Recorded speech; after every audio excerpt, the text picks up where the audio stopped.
The morning sky over New York looked normal until it didn't. At exactly 9:47 a.m. Eastern Standard Time on June 15, 2157, hundreds of massive ships appeared out of nowhere. They blocked the sun like giant metal clouds, casting dark shadows over the city. Sarah Chen, the Secretary General of the United Nations, was in the middle of her morning coffee when the emergency alarms started blaring. Her assistant burst into the office, face pale with fear. "Madam Secretary, you need to see this." The massive view screen in her office showed the same scene playing out over every major city on Earth: Moscow, London, Tokyo, Delhi, Beijing. All of them had these strange ships hovering above them. Military bases worldwide went into high alert. Fighter jets scrambled into the air, but they looked like tiny insects compared to the alien vessels. Each alien ship was bigger than the largest aircraft carrier ever built by humans. The world held its breath, waiting. At 10:15 a.m., a single smaller ship detached from the main fleet over New York. It descended slowly, landing in the empty Central Park. Police and military units quickly surrounded the area, their weapons ready but not firing. A tall figure emerged from the ship. It looked almost human, except for its blue-tinted skin and eyes that glowed like distant stars. The alien wore what looked like a military uniform, decorated with strange symbols. "I am Admiral Zaxnor of the Galactic Empire." The alien's voice boomed through some kind of translator. "We have come to offer Earth a simple choice." Within an hour, the United Nations Security Council gathered for an emergency meeting. The alien admiral stood before them, his presence making even the most powerful leaders on Earth feel small. "The Galactic Empire controls 10,000 star systems," Admiral Zaxnor explained, his voice calm but filled with hidden threat. "Earth sits at a strategic location. You have two options: join the Empire as our newest member, or—" He paused, letting the silence fill the room with fear, "or face extinction." The council chamber erupted in angry voices. Some leaders wanted to fight. Others argued for surrender. A few suggested trying to negotiate better terms. Sarah Chen watched the chaos unfold. She noticed something interesting about Admiral Zaxnor. Every time someone mentioned Earth's military capabilities, his eyes flickered with what looked like amusement. He thought Earth was weak. But Sarah knew something the alien didn't. During a brief break in the meeting, she slipped away to a secure communication room. Using a special quantum-encrypted channel, she contacted the secret military base deep under the Rocky Mountains. "Is Project Shield ready?" she whispered. "Yes, Madam Secretary. All systems are green. We can activate at your command." Sarah smiled slightly. Earth wasn't as defenseless as the Empire thought. For the past 60 years, humans had been preparing for this exact scenario. Underground cities, advanced weapons, and defense systems, all hidden from alien detection. Back in the council chamber, Sarah took her place at the podium. Admiral Zaxnor waited for Earth's answer. "The people of Earth have always valued our independence," she began carefully. "We request 90 days to consider your offer. Such an important decision cannot be made hastily." Admiral Zaxnor's eyes narrowed. "You have your 90 days, Earth dwellers. Choose wisely." He turned and left the chamber, his cape flowing behind him. As soon as the alien ships moved away from Earth's orbit, Sarah Chen issued a coded message to all world leaders. "Operation Phoenix begins now." Around the world, secret military bases activated. Underground factories started producing weapons. Scientists worked on analyzing the alien ship's energy signatures. Earth would not go quietly into the night. The next 90 days would determine the fate of humanity. But the aliens had made one crucial mistake. They had underestimated human determination.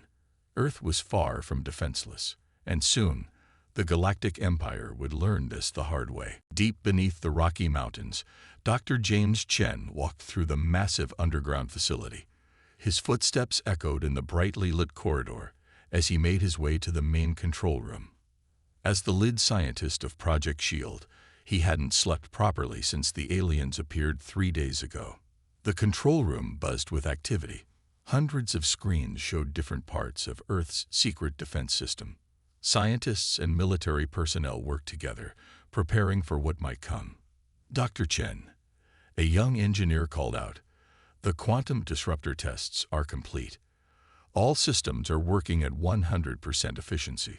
James nodded, remembering how this all started back in 2090.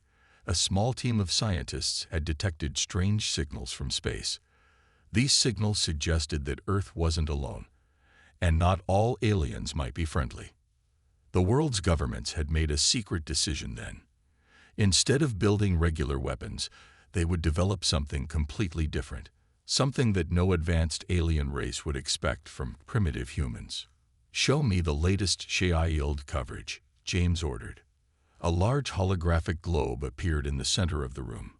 Thousands of tiny dots covered Earth's surface. Each dot represented a quantum defense node. Together, they formed an invisible shield that could disable any advanced technology. "Sir," his assistant Amanda reported, "underground city network is now at full capacity. We can house 40% of Earth's population if needed." James walked to another section of screens. They showed massive underground cities, built in secret over decades. Each city could support millions of people with food, water, and air recycling systems. But the most important part was hidden in Bunker Zero, the deepest level of the facility. James used his special access card to enter it. Inside, he found Sarah Chen, the UN Secretary General, studying the latest reports. "Sarah," he said to his sister, "everything is ready. The Empire won't know what hit them." Sarah looked up from her tablet. "Show me." James pressed a button on the wall. A section of the floor opened up, revealing a strange-looking device. It was Earth's secret weapon, the quantum disruption generator. "We reversed engineered it from the signals we detected," James explained. "It doesn't just block their technology, it turns their own energy against them." On another screen, they watched as people around the world quietly prepared. Military units moved into hidden bases. Essential supplies were stored in underground warehouses. Scientists worked on copying alien technology from the data they collected during the Empire's visit. "What about Operation Phoenix?" Sarah asked. James smiled. "Phase 1 is complete. We've activated sleeper cells in every major city. If the Empire attacks, our people are ready to fight back." A young soldier rushed into the room. "Dr. Chen." "Secretary Chen, we've detected movement. The Empire's scout ships are back." They hurried to the main control room. The big screen showed 3 alien ships entering the solar system. They were small and fast, probably testing Earth's defenses. "Should we show them what we can do?" James asked. Sarah shook her head. "Not yet. Let them think we're helpless. Our strength lies in surprise." The scout ships came close to Earth's orbit, scanned the planet, and left. Their sensors showed exactly what humans wanted them to see: a planet with basic technology, no special defenses, and no underground cities. "They'll be back," Sarah said firmly. "And when they return with their full fleet, thinking we're easy prey." She touched the screen showing the quantum disruption generator. "We'll show them that humanity isn't as primitive as they think." James watched the alien ships disappear into deep space. In less than 90 days, the Empire would return, expecting to find an easy conquest. Instead, they would face humanity's hidden strength, built and perfected over decades of secret preparation. The real battle was about to begin. The 90 days passed too quickly. On a cold September morning, the Empire's fleet returned. This time, they'd brought 5 times more ships than their first visit. The massive vessels darkened the skies over every major city on Earth. In the Rocky Mountain Command Center, Sarah Chen watched the radar screens fill with red dots. Each dot represented an enemy ship. There were thousands of them.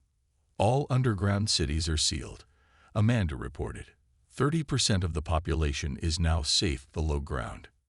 Admiral Zaxanor's face appeared on all communication channels worldwide. His blue skin seemed darker, his glowing eyes filled with impatience. "People of Earth," his voice boomed, "your time is up. What is your answer?" Sarah stepped up to the communication panel. She looked straight at the alien admiral. "We have made our decision, Admiral."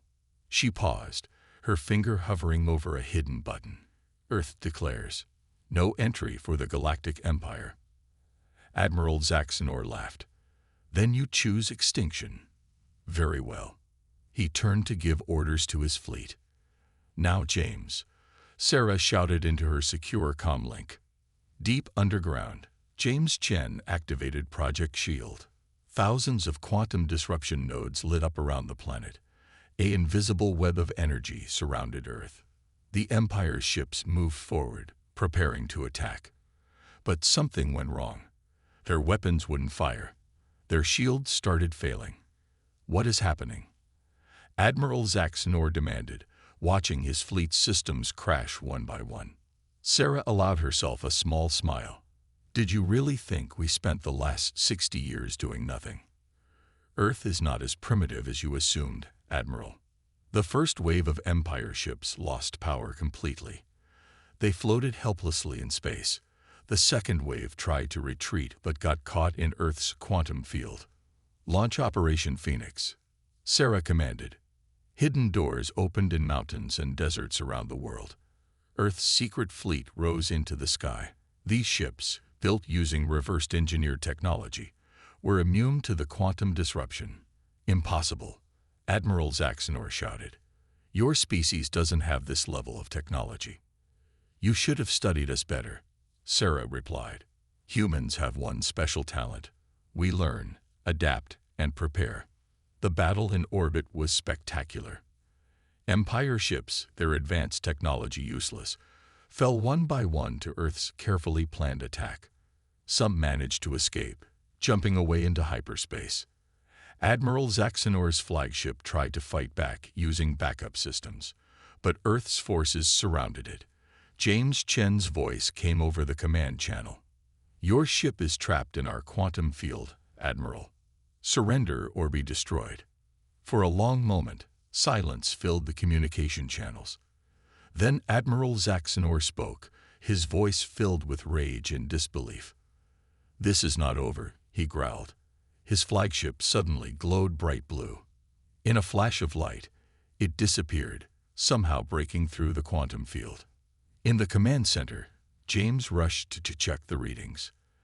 They used some kind of emergency jump system we didn't know about. A few ships escaped with them. Sarah nodded grimly. "They'll be back. And next time, they'll be better prepared." She turned to face the command staff. "But so will we. Download all the data we collected from this battle. Start analyzing their emergency jump technology." Outside, the skies cleared as captured Empire ships were towed down to secret bases. Earth had won its first major battle against the Galactic Empire, but everyone knew this was just the beginning. In his lab, James studied the battle data. "Look at this," he called to Sarah. Some of the Empire's ships were sending coded messages before they escaped. They were calling for help, but not from the Empire. Sarah looked at the strange signal patterns. "It seems we're not the only ones who want to fight the Empire. We need to find out who else is out there." The war had only just begun. 1 month after Earth's victory over the Empire's fleet, the United Earth Defense Force, UEDF, headquarters buzzed with activity. In a massive underground chamber, military leaders from every nation gathered around a holographic display of captured alien technology. General Maria Rodriguez, newly appointed commander of UEDF, pointed to a destroyed Empire ship floating in a secret facility. "Their technology is advanced, but not unbeatable. Each captured ship teaches us more about their weaknesses." Scientists and engineers worked day and night, studying the alien vessels. Dr. James Chen led a team examining the Empire's weapons systems. They had already made several breakthrough discoveries. "Look at this," James said, showing a group of military leaders a strange device. We've managed to adapt their energy shields to work with our quantum technology. Every city on Earth can now be protected from orbital bombardment. Sarah Chen entered the chamber, followed by her new security team. After the battle, she had become Earth's primary leader in the war effort. "We have confirmation," she announced. "The Empire is gathering a larger fleet, but they're not the only ones preparing for war." She activated a communication device they had salvaged from an Empire ship. An encrypted message played, showing strange symbols. "We've decoded it," Sarah explained. "Other species in the galaxy are watching us. Some want to help. Can we trust them?" General Rodriguez asked, her face serious. "We don't have much choice," James replied. "The Empire will return with new weapons designed to counter our quantum technology. We need allies." In another part of the facility, captured Empire technology was being integrated into Earth's defense systems. Engineers had found ways to combine human ingenuity with alien advancements. A young technician rushed into the room. "Dr. Chen, we've detected unusual activity in Sector 7. Everyone gathered around the main screen. A small ship had appeared at the edge of the solar system. It wasn't an Empire design. "They're broadcasting on all frequencies," the technician reported. It's a message of friendship." The alien ship's captain appeared on screen. He looked different from the Empire species, shorter, with green scales and 4 eyes. "People of Earth," he said through a translator. "I am Captain Xer of the Free Worlds Alliance. We've been fighting the Empire for decades. Your recent victory has given hope to all resistance movements." Sarah stepped forward. "Captain Xer, we welcome peaceful contact. But how can we be sure this isn't an Empire trap?" The alien captain smiled. "A fair question. We bring you proof, detailed plans of Empire fleet movements, and technical data about their new weapons. We offer this freely, along with our friendship." Over the next few weeks, Earth's leaders carefully verified Captain Xer's information. Everything checked out. The Free Worlds Alliance proved to be a valuable ally, sharing technology and intelligence. But the Empire wasn't idle. Their spies had infiltrated several major cities. UEDF security teams worked constantly to track them down. In his lab, James made another discovery. "Sarah, look at this analysis of Empire tech. Their entire civilization depends on a specific type of energy crystal. Without it, their ships, their weapons, everything stops working." Sarah studied the data. "And where do they get these crystals?" "That's the interesting part," James smiled. "Only from specific mining worlds. If we could disrupt their supply, we could cripple their entire empire." Sarah finished. She immediately called General Rodriguez. "General, I think we found our next target." The resistance was growing stronger. Earth was no longer fighting alone. But time was running out. Intelligence suggested the Empire would return within months, with a fleet large enough to overwhelm even Earth's advanced defenses.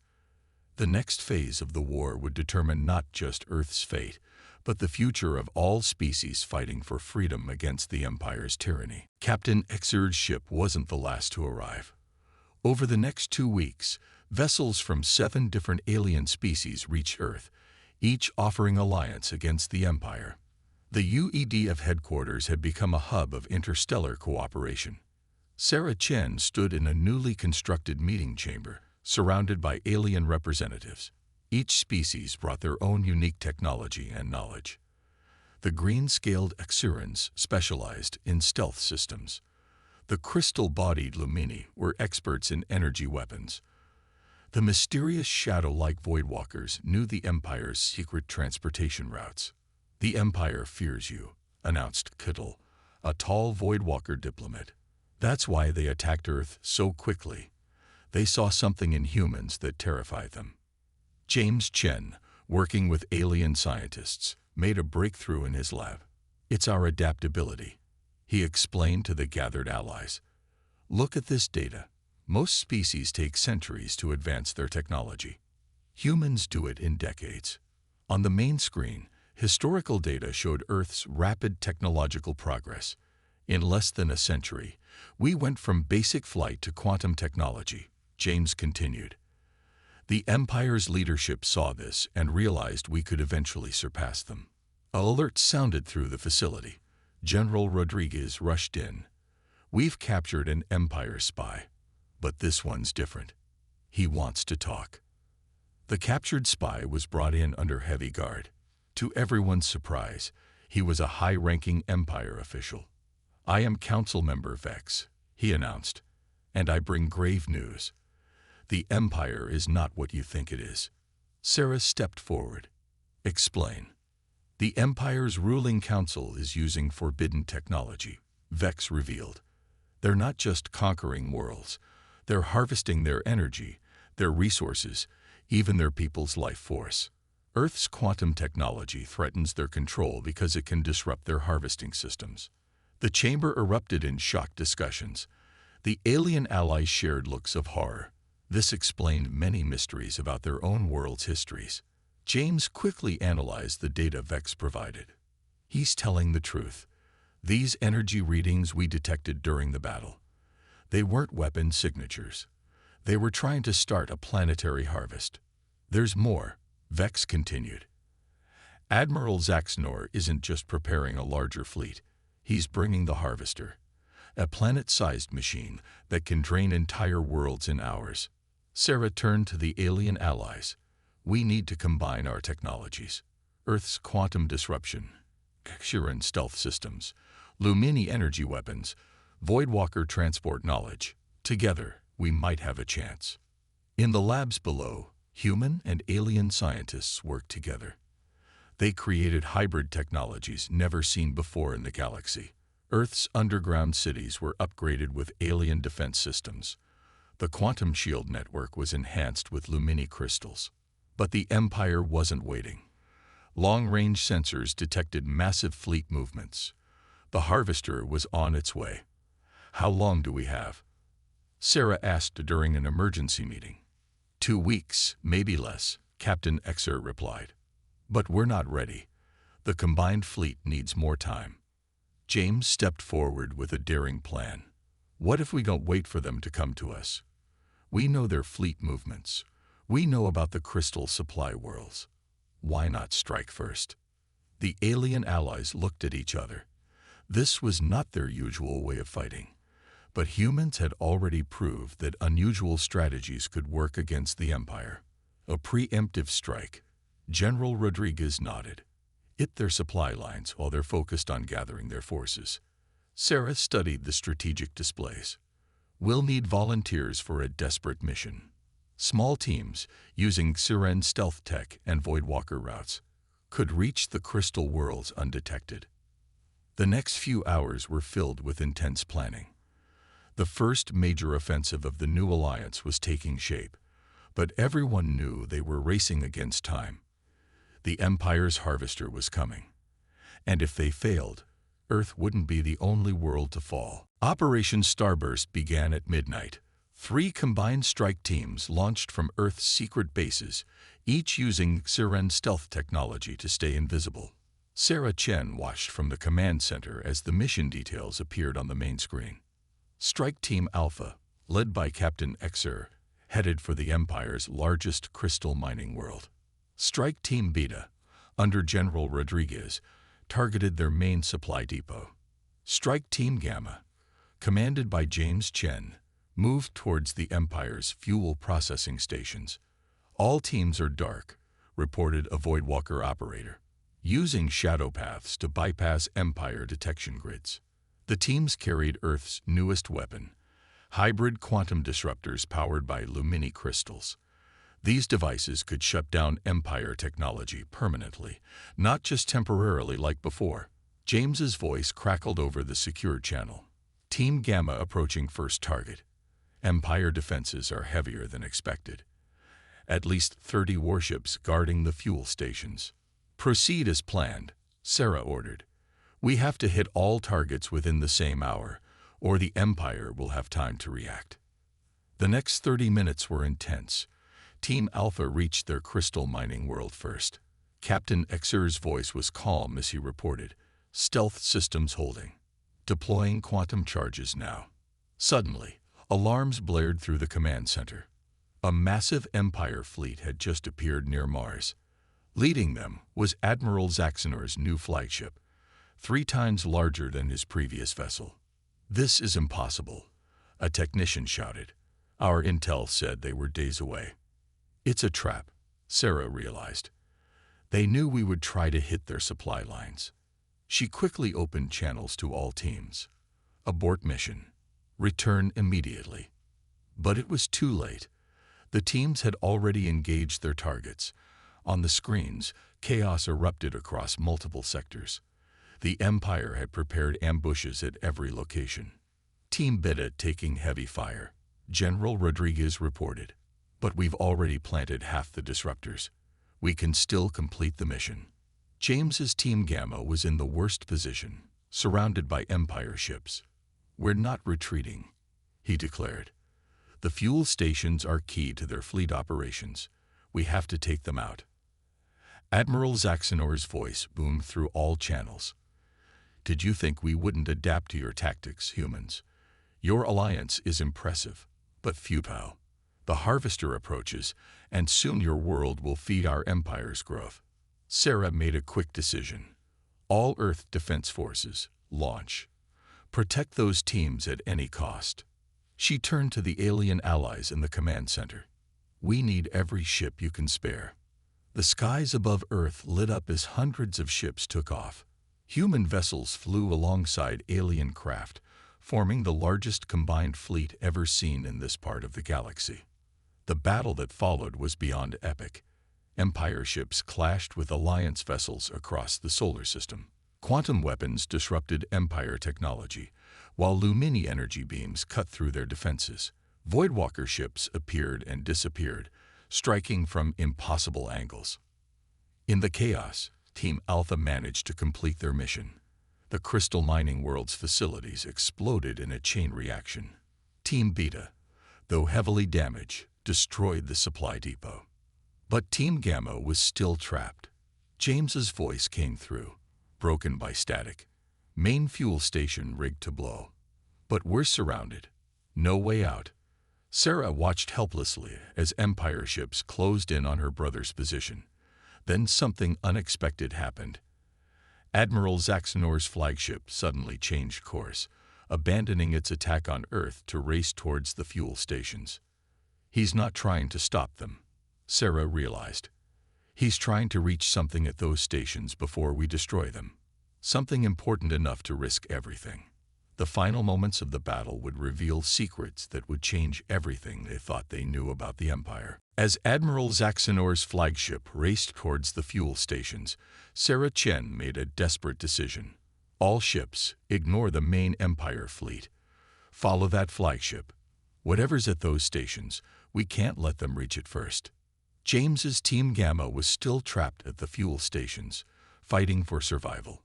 Through the chaos of battle, they noticed something strange.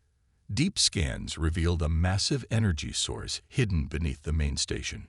"Sarah, you need to see this," James transmitted. "It's not just a fuel station. There's some kind of ancient device down here. The Empire built their stations around it to hide it."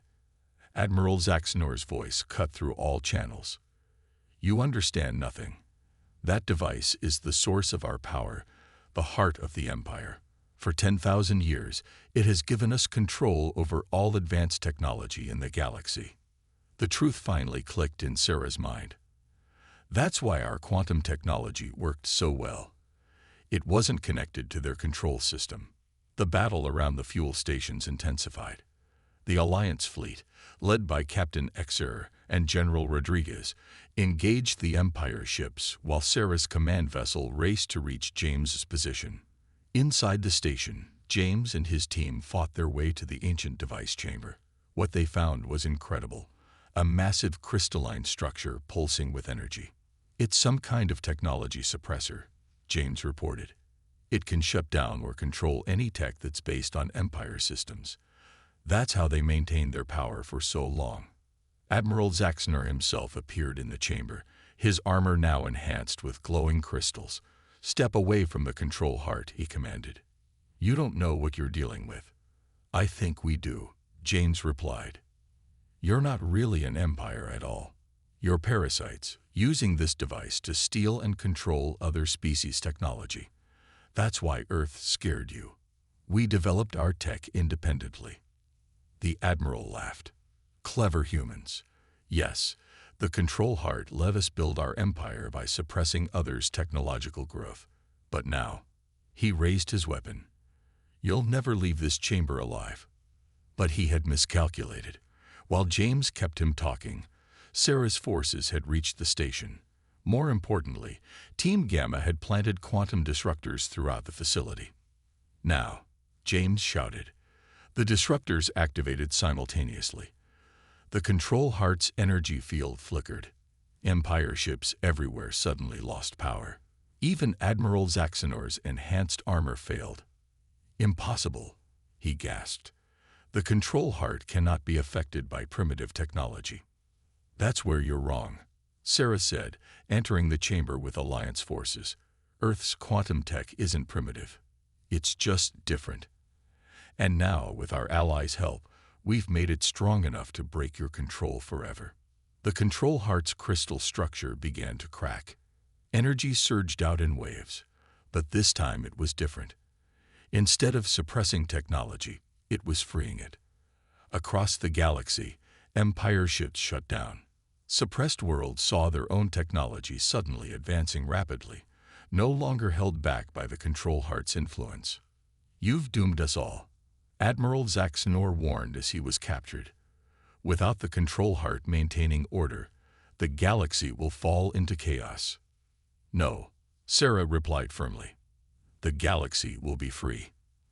And we'll help build something better. A true alliance of equals." In the days that followed, the empire collapsed. Without the control heart, their stolen technology was useless. The alliance grew stronger as more worlds joined, each bringing their own unique developments and innovations. Earth emerged as a leader in this new galactic community, not through control or suppression, but through cooperation and respect for diversity. The UEDF became the foundation for a new galactic defense force, dedicated to protecting freedom and innovation throughout the stars.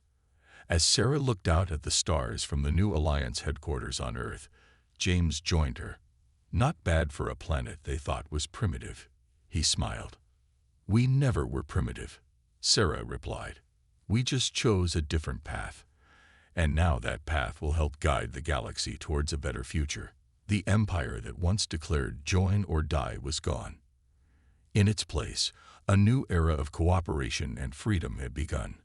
Earth's resistance had not just saved humanity. It had changed the galaxy forever.